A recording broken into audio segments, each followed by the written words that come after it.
Alright, hey guys, my name is Gwen Jackson and I am homesteading in the RV park. Today we are going to make a propagation liquid that can then be used to propagate any woody or stemmed plant to get free plants. Who doesn't want free plants? Alright, so what you're going to need to make this happen is a pair of scissors or garden shears, one of the jars, and a pot to boil it in. Look, I just made a double boiler. Isn't that amazing? I love it. Alright guys, next we're going to head to the willow tree where we're going to make our cuttings. This is actually in the park that I'm staying at, and they're super easy to recognize. So if you see one of these, grab some scissors. All you're going to want to do is pinch off maybe about 6 inches at the end of a few of these. Now you could just take sticks that are laying on the ground, but the fresh stuff has more of the growth hormone that we're looking for. This is where the tree is actually actively growing from. Now this is how you prune this tree anyways, so we're not doing any damage, and we don't need much.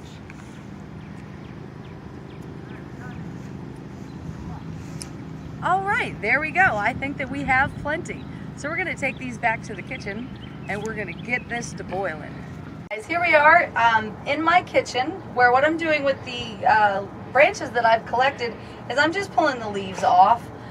We want to keep the actual branches here, but we don't need any of these leaves. Now, willow actually has 2 things in it that are going to help us out, okay? There's the salicylic acid, which is going to stop mold and fungus from growing on your baby plant, which is very susceptible to diseases. So this will stop that from happening. And then it also has that growth hormone that we're looking for.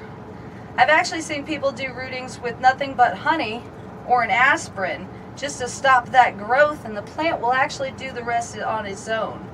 But it helps to have the growth hormone that you find in the willow tree as well. Now with this, I specifically plan to take some cuttings for a rose I want to put into a pot in my yard here, and then I'm also going to propagate a wisteria plant at my church garden.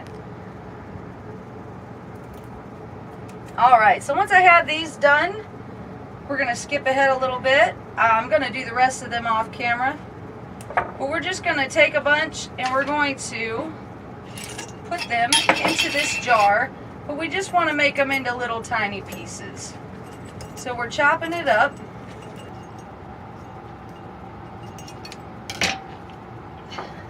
Kind of got away from me there.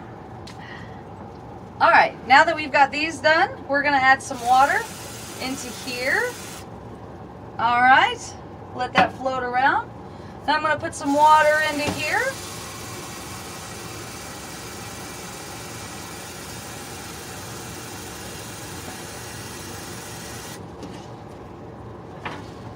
We're going to put it on the stove. My little double boiler. Alright, we're going to let this boil for about 20 minutes, and then I'm just going to let it cool off. Put the lid back on it, maybe put a label on the jar so I know what it is if I throw it in with a bunch of other stuff. And that's it. That's how you make rooting powder. Another option is to actually leave this sit outside on about 3 consecutive days in the sun, and you can make rooting liquid exactly like you make sun tea.